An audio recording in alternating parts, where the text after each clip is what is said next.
30 years పైబడిన స్త్రీలలో 30 సంవత్సరాలు పైబడిన స్త్రీలలో ముఖ్యంగా చేసుకోవాల్సినవి 5 టెస్టులు ఉంటాయండి.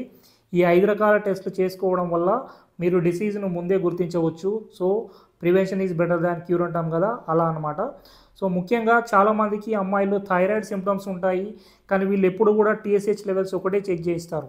ఈవెన్ టీఎస్హెచ్ నార్మల్గా ఉన్నా కానీ మీకు థైరాయిడ్ కొంతమందిలో కనబడుతుంది. సో వీళ్ళు చేయించుకోవాల్సిన టెస్టులు ఏంటంటే free T3 and free T4 and TSH 3 చేసుకోవాలి.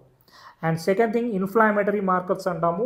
ఈ ఇన్ఫ్లామేషన్ అనేది మీ బాడీలో ఎక్కడున్నా కానీ మీరు ఫస్ట్ సిఆర్పి లెవెల్స్ అంటే సి రియాక్టివ్ ప్రోటీన్ అంటాము. ఈ సి రియాక్టివ్ ప్రోటీన్ అనేది మీరు చెక్ చేయడం వల్ల మీ బాడీలో ఎక్కడ ఇన్ఫ్లామేషన్ ఉన్నా కూడా తెలుసుకోవచ్చు. సో దీనివల్ల మీకు పీసీఓఎస్ కావచ్చు, స్కిన్ ఇష్యూస్ కావచ్చు, గట్ ఇష్యూస్ కావచ్చు, వీటి నుంచి మనం ముందే బయటపడవచ్చు. అండ్ థర్డ్ థింగ్ ఏంటంటే సెక్షువల్ హార్మోన్స్ అంటాము. వీటిలో ముఖ్యంగా ఫిమేల్ హార్మోన్స్ ఉంటాయి. వీటిలలో ఈస్ట్రోజన్ లేకపోతే ఈస్ట్రోడాయిల్ అంటాము, టెస్టోస్టిరాన్ కావచ్చు, లేకపోతే ప్రొజెస్ట్రాన్ కావచ్చు, FSH and LH and prolactin, ఇవన్నీ కూడా హార్మోన్స్ టెస్ట్ చేసుకుంటే మంచిది.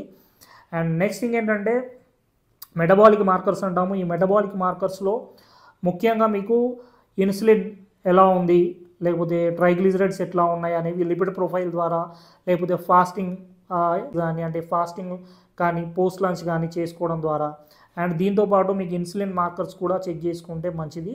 సో అని ఈ ఫాస్టింగ్ పోస్ట్ లంచ్ హెచ్బిఏవన్సీ చేయించుకోండి. నెక్స్ట్ ఫైనల్లీ ఏంటంటే విటమిన్ డి అనేది చాలామందికి తగ్గుతుంది ఈ జనరేషన్లో, బికాజ్ మనకు సన్కి ఎక్స్పోజ్ కాకపోవడం వల్ల విటమిన్ డి కూడా చెక్ చేసుకుంటే మంచిది. అండ్ నెక్స్ట్ అనీమియా ప్యానల్ అంటాము. ఈ అనీమియా ప్యానల్లో ముఖ్యంగా హిమోగ్లోబిన్ చెక్ చేసుకోవాలి, ఫెరిటిన్, ఐరన్, ఇవి మీరు ముఖ్యంగా చెక్ చేసుకుంటే మీకు ఫీమేల్స్లో మ్యాక్సిమం ఈ అనీమియా కండిషన్స్ నుంచి బయటపడడానికి మనము స్కోప్ ఉంటుంది. సో ఖచ్చితంగా ఈ 5 రకాల టెస్టులు అయితే మీరు ఎవ్రీ 3 to 4 monthsకి ఒకసారి చేయించుకుంటే మనం ముందే డిసీజ్ రాకముందే కాపాడుకోవచ్చు.